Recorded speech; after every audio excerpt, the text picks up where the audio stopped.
O soro que cura os necróticos, que faz eles pelo menos não virarem necróticos ferozes. O ano que a cidade de Shady Sands foi destruída na série Fallout, que é incompatível com um dos jogos. E os escudeiros da Irmandade, umas certas categorias ali que a gente também não consegue ver nos jogos. Umas certas diferenças que a gente tem da série Fallout para os jogos. Algumas mais relevantes que outras e que alguns podem não ter notado. Nesse vídeo eu decidi separar. Se você quiser saber, cola aqui e vambora.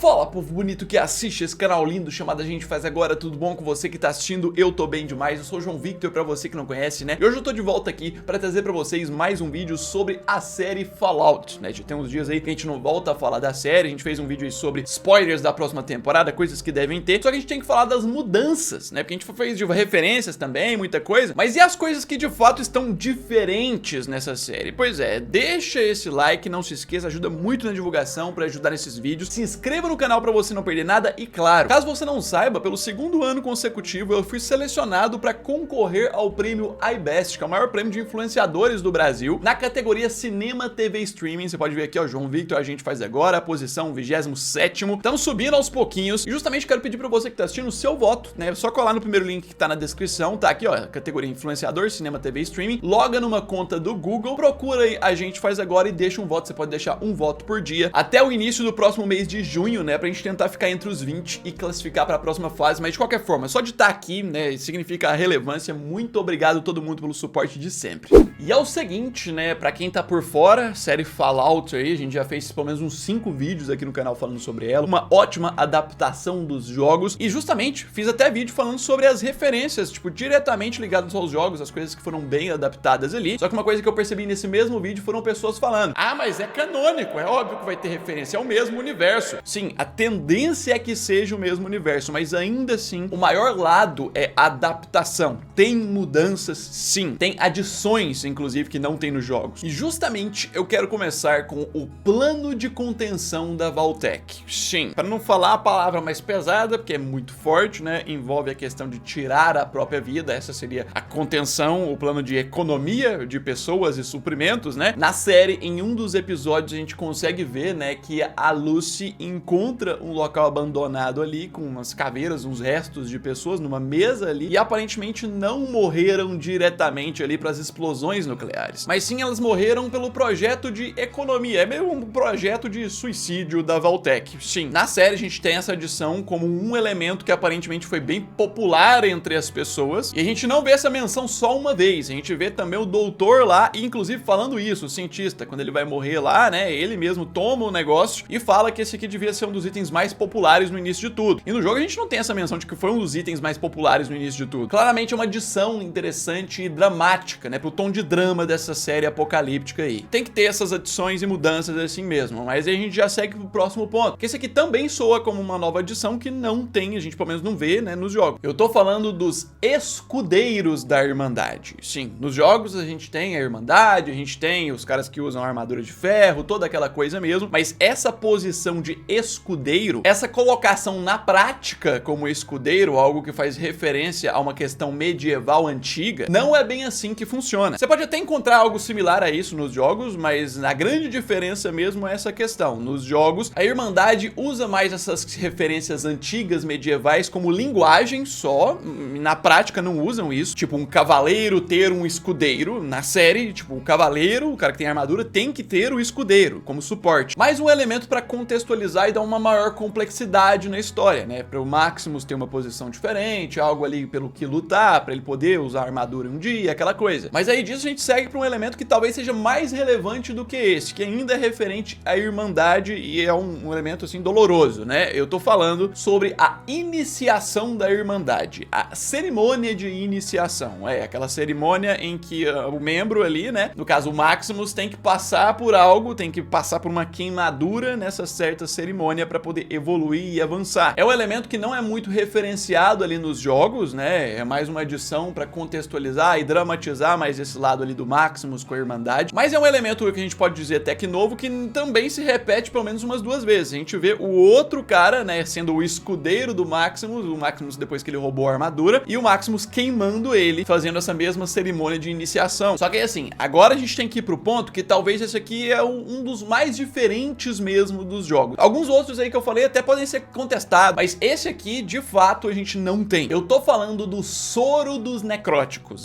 os necróticos que são meio que, entre aspas, os zumbis aí, né, de Fallout, porque o visual é igual a zumbi. A gente vê claramente na série duas características de necróticos que também tem nos jogos, né, que são os necróticos ferozes, que é quando eles viram esses bichos incontroláveis muito loucos, e os necróticos comuns, os meio que pacíficos ali, que conversam normal, agem como humanos. Só que aqui tem uma grande diferença dos jogos, porque meio que os necróticos ferozes são uma consequência da falta de cuidado dos necróticos comuns. A gente vê principalmente por esse personagem aqui, que a própria Lucy encontra, né, junto ali com o Cooper Howard, que ele era um necrótico comum, só que pela falta desse soro, esse líquido amarelo aí, que tem que ficar tomando constantemente, ele acaba se transformando num necrótico feroz. E todos os outros são assim, não só o ponto do soro, como essa evolução de não tomar o soro, virar o necrótico feroz, são diferenças em relação aos jogos, o que torna um ponto meio polêmico, né, pra ser canônico aí, já que a galera gosta de falar. Mas claro que na segunda temporada tem diversas formas deles resolverem isso, explicarem por que é assim na primeira temporada e igualarem com algo do jogo e falar que é canônico. Sempre tem como fazer isso em roteiro. Mas aí vamos seguir pro próximo, que esse aqui também é polêmico, tipo, aparece como referência na série, mas não aparece de fato. Eu tô falando dos super mutantes. Inclusive que eu já tinha comentado como um elemento que deve aparecer na próxima temporada, porque tem uma referência na primeira, mas não estão presentes ativamente na primeira. São os seres que sofreram experimentos ali, pessoas mesmo, né? Tem um refúgio específico lá da história dos jogos que as pessoas foram passadas por esses experimentos da Vault-Tec e viraram isso, mas também tem outros pontos que transformam eles em mutantes também. A própria Irmandade trabalha com esses mutantes e é por meio do ponto ligado à Irmandade que a gente vê na série uma referência a isso, né? Alguns podem não ter percebido ainda, mas no segundo episódio, ali naquele início, quando tá introduzindo o cientista com o cachorrinho que acaba fugindo, né, do pessoal, ali mesmo quando ele tá passando por um processo de checagem bem na direita, você pode ver aqui no cantinho, ó, eles estão passando com um super mutante na maca, dá pra ver pela mão e tudo mais, fizeram isso com certeza de propósito como referência, até tem um foco nisso, na mão mesmo, o Dr. olha assustado, tipo, é uma referência que indica que na segunda temporada super mutantes vão aparecer. Mas, considerando só a primeira, é uma diferença dos jogos, porque pelo tempo que se passa, pelos locais e ambientes que a Lucy passa, no tempo todo da série são 2 refúgios, tem cidades diferentes, muitos ambientes diferentes e nada de super mutantes aparecendo. Faria mais sentido se fosse em relação aos jogos de aparecer, mas esse aí é um ponto que dá pra gente considerar que vai vir. Esse é o mais fácil de resolver. Mas aí vamos seguir pra um que tem a ver com uma questão temporal. Esse aqui é interessante e é polêmico também. Alguns até questionam, falam que podem encontrar algo canônico nisso, vamos ver. Eu tô falando sobre Shady Sands.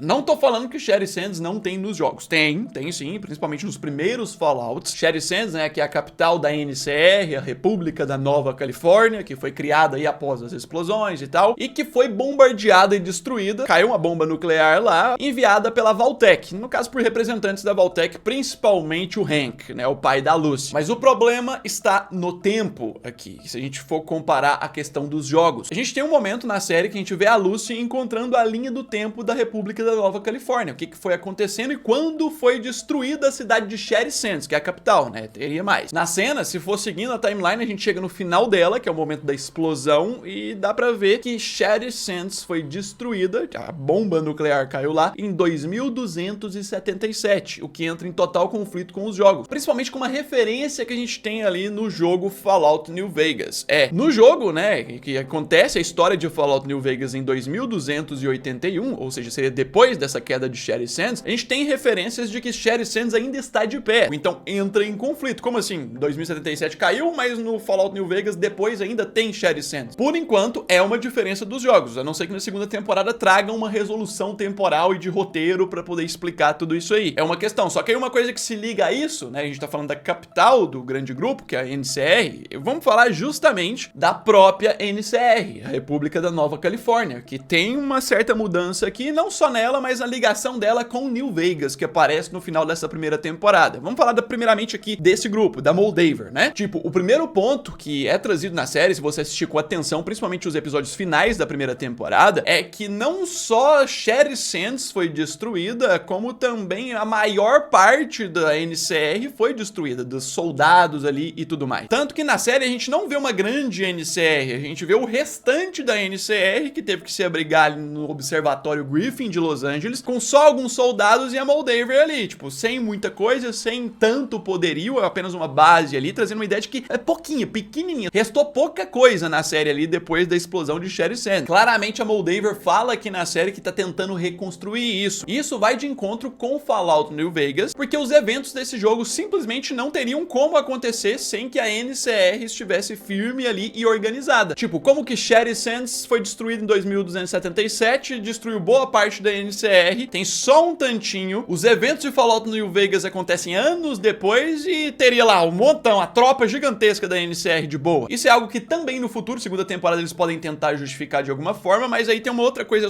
diretamente sobre New Vegas, que esse aqui também é polêmico, eu vi muita gente comentando. E se você quiser, você pode colocar como tópico separado, mas eu vou colocar no mesmo tópico, que é a questão de que no jogo a gente vê a metrópole linda e brilhante que o Mr. House montou, que é New Vegas mesmo, em 2281, e na série o visual que a gente tem, pelo menos de longe ali de New Vegas, é que a cidade já foi destruída. Ela não tá como uma metrópole bonita e tudo mais. Você pode ver claramente os muros muito quebrados, não tem nada de muito painel. Se você for comparar mesmo com o visual lá do New Vegas, é muito diferente. O que a maioria mais aficionada nos jogos pode dizer é que a série é canônica porque ela, na verdade, se passa depois dos acontecimentos do jogo New Vegas. Por isso que aqui já tá destruído. Mas ainda assim tem muita coisa a ser explicada. Por exemplo, essa questão da NCR, a questão de Sherry Sands, a destruição anos antes, tudo isso. Como eu disse, repito mais uma vez, a maior parte dessas coisas aqui, de fato, são diferenças dos jogos. Eu acho que tem uma que é muito difícil de ser mudada, que é o soro ali. Mas as outras podem tentar resolver na segunda temporada. Só que eu acho que não vão resolver todas. Coloca aí o que você acha, deixa esse like se você quer mais vídeos como esse também. Se inscreva no canal pra você não perder nada. E no mais é isso aí, logo eu tô de volta. Um abraço, fui!